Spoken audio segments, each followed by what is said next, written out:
nagaan galaa of kalaa. Ameen abbaa. Diraayaan talakoo ijoollee kee immoo mana barnootaa sadarkaasaa eeggate sirna gadaa fi seera gadaa aadaa safuu kan barsiisutti barsiifadhu.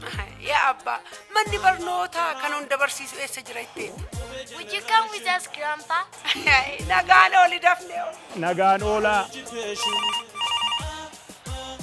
Hello, Abbaa Hundarraa. Boonsaa manni barumsaa sadarkaasaa eeggatee ijoollee koo of ta'anii akka guddatan han godhu hin jiru.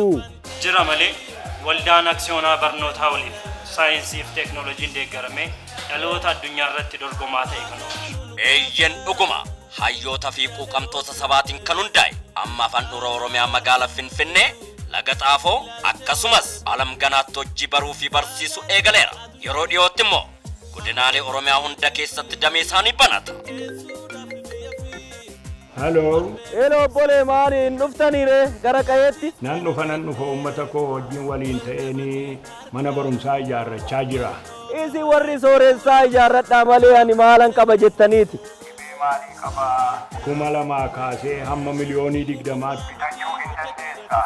Maaree akkas taanaani oola dhumatiyya keessaa takka gurgureetanani isinii kenna naa bitaa kaa isinumti. Maal yaaddooftaa achuma naannaa kee jira baankota sana dhaqxeetti achuma bitachuu dandeessa. Tole akkas taanan ammuma naqee bitadha. Aksiyoona kana eessaa arganna jettanii yaaddayna baankii intarnaashinaali Oromiyaa, baankii hojii gamtaa Oromiyaa akkasumas baankii Awwaash irraa ni argattu. Waldaa aksiyoona barnootaa wali.